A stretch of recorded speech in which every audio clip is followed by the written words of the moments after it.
سلام كبرات حوات نايلم معنت مدبي بزعبا زي اب تግራይ ማሕበር ደቂ ኣንስትዮ ጌሮንኦ ዘለዋ ሓሳብ የክብ መጽዝኒኹ ቅድመ ኣነ ሓሳበይ መሃበይ ግን እስኪ መጀመርያ እዛ ቪድዮ እዚኣ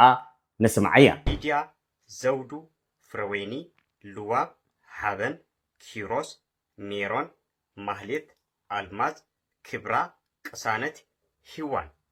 እዚአን የህዋትና ዝኾነ ዓይነት ንብረት ይኹንኩ ዝቆጽር ነይረ ደቂ ኣንስትዮ የህዋትና ኣብ ትግራይ ውሽጢ ዝተዓመጻ ብሓያል ግፍዒ ዝተቐተላ ይህዋትና ዝጽዋዕ ነይረ እዘን ሕጂ ክሰምዕወን ዝንጸናሕኩም ደቂ ኣንስትዮ የህዋትና ኣብ ውሽጢ ትግራይ ኣብ ውሽጢ ሕምብርተን ኮይነን ዝተጎዳኣን ዝተዓመጻን ዝተሓረዳን ዝተቐተላን ኣብዝሓ ደቂ ኣንስትዮ የህዋትና እዚአን ናብ ሶሻል ሚድያ ዝወፃ ዝተፈለጣ እየን ዘይተፈለጣ ክሳብ ሕጂ ናብ ሶሻል ሚድያ ሸር ዘይተባሃላ ደሞ መዓት ደቂ ኣንስትዮ የህዋትና ኣለዋ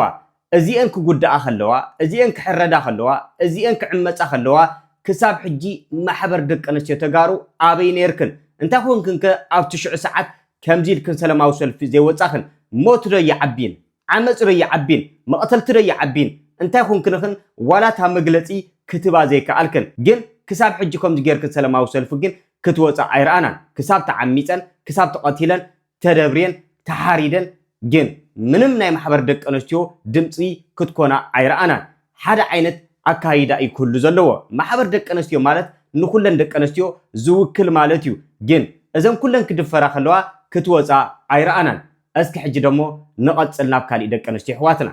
እዘን ኣብ ዓዲ ዓረብ ዝነብራ ደቂ ኣንስትዮ ኣሕዋትና ልዕሊ 1.7 ሚልዮን ሪያል ሂብናዮም እዚ ትርእይዎ ዝኒኦኹም ገዛ ናይ ባዕርሱ እዩ ሰላም ሰላም አሙ سلام سلام سلام حياتكم سلام سلام سلام سلام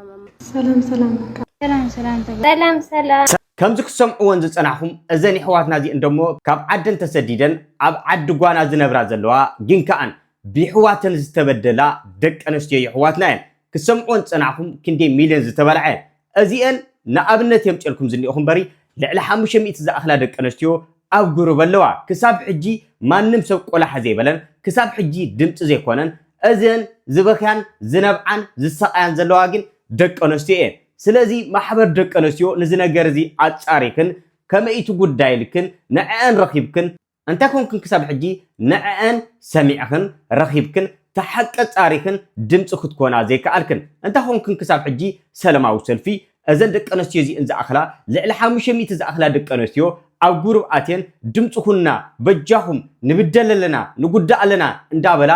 ሰላማዊ ሰልፊ ክትወፃ ዘይከኣልክን ምክንያቱ መስረጃ ሒዘን ዝንቀሳቐሳ ዘለዋ እዘን ኣሕዋትና እዚአን እዚ እቲ ነጥቢ ኮይኑ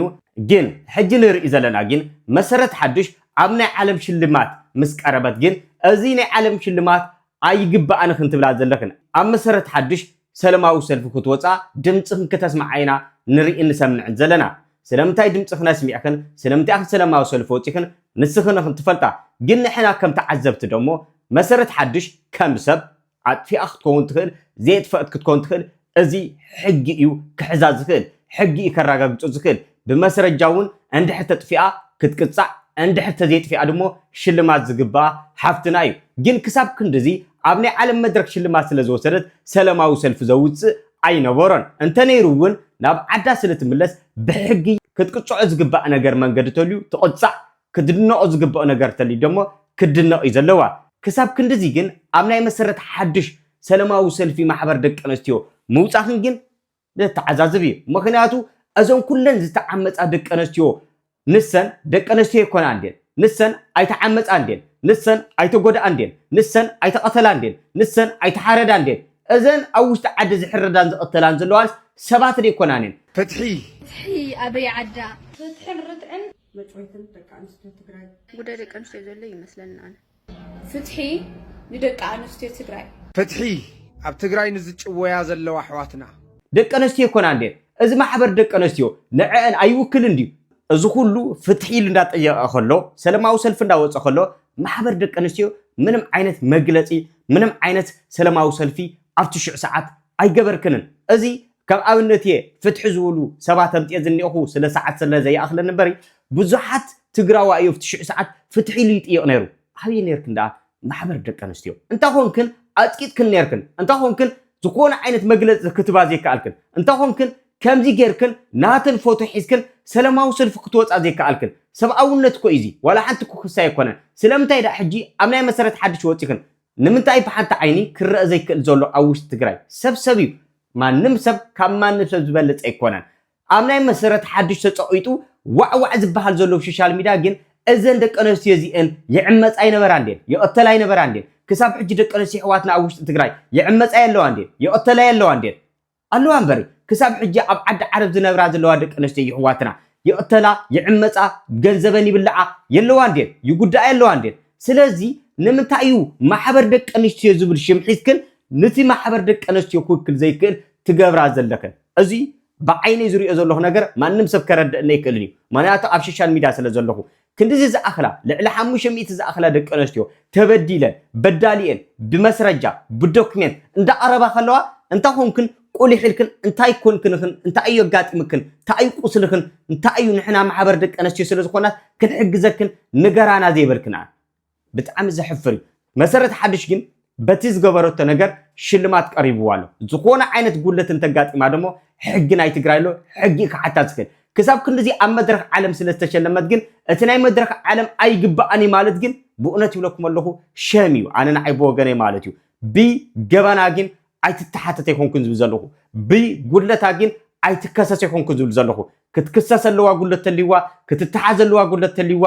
ክድነቕ ኣለዋ ፅቡቕ እንተሰሪሐ ዝብል ዘለኹ ግን ክሳብ ሕጂ ኣበይ ነርክን ድምፅኽን ዘይስማዕክን ታኾንክን ከምዚ ጌርክን ሰላማዊ ሰልፊ ክትወፃ ዘይከኣልክን እዘን ዕሸላት ደቂ ኣንስትዮ ኣሕዋትና ክዕመፃን ክቐተላን ስለዚ ማሕበር ደቂ ኣንስትዮ ማለት ንኩሉ ብሓንቲ ዓይኒ ዝርኢ ዳ እምበሪ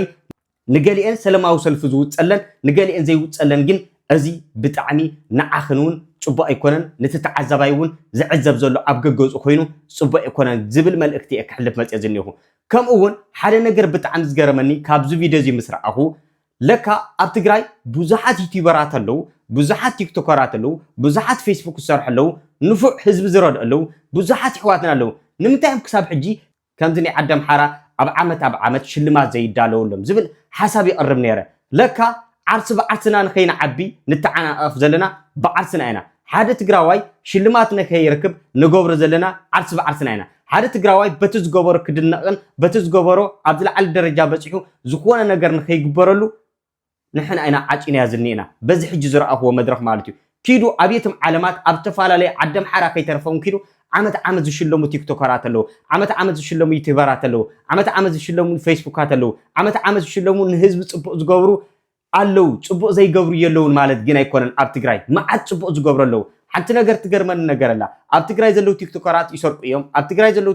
ዩቲዩበራት ይሰርቁ እዮም ኣብ ትግራይ ዘለዉ ፌስቡካት ይሰርቁ እዮም ትብልኹም ክሳብ ሕጂ ግን መስረጃ ሒዝኩም ክትመፁ ይረኣናኩም ብኣልማሚት ዝካየድ ዘሎ ኣብ ትግራይ እንድሕር ሓደ ቲክቶከር ዝሰርቕ ዘታልል ተልዩ ኣቃልዕዎ ብመስረጃ ኣብ ትግራይ እንድሕር ሓደ ዩቲዩብ ዝሰርቕን ዘታልልን ዝዕምፅ እንተልዩ መስረጃ ሒዝኩም ኣቃልዕዎ ኣውፅዎ ንቶም ፅቡቕ ዝሰርሑ ዘለዉ ግን ብኣልማሚት ኣይትህለክምዎም ክሳብ ሕጂ እዚ ወዲ እዚ ሰሪቆ እዩ ተባሂሉ መስረጃ ዝመፅአ ነገር ኣይረኣኹን ዘለኹ ብመስረጃ ክኸውን ኣለዎ ኣሕዋተይ ምክንያቱ ክንደይ ፅቡቕ ዝሰርሑ ኣብ ትግራይ ውሽጢ ኮይኖም ቲክቶከራት ዩቲዩበራት ፌስቡካት ስለ ዘለው ኣልማሚት ዝበሃል ኣካይዳ የለን ኣብየትም ህዝቢ ከይዱ ኣብቲ ውሽጢ ህዝቢ ዓዲ ኣምሓራ ኺድ ኤርትራ ኺድ ትግራይ ኺድ ካናዳ ኺድ ኣሜሪካ ኺድ ኣብቲ ውሽጢ ህዝቢ ፅቡቕ ዝሰርሕ ኣሎ ሕማቕ ዝሰርሕ ኣሎ ነቲ ሕማቕ ዝሰርሕ ግን ብመስረጃ ዘፊፍካ ውጪኻ ኣቃሊዕኻ ክተፀጉዖ እዩ ዘለካ ነቶም ፅቡቕ ዝሰርሑ ደሞ እንዳሸለምካ እንዳባራታታዕካ ንቕድሚት ክተሰልፎም እዩ ዘለካ ተዘይኮይኑ ግን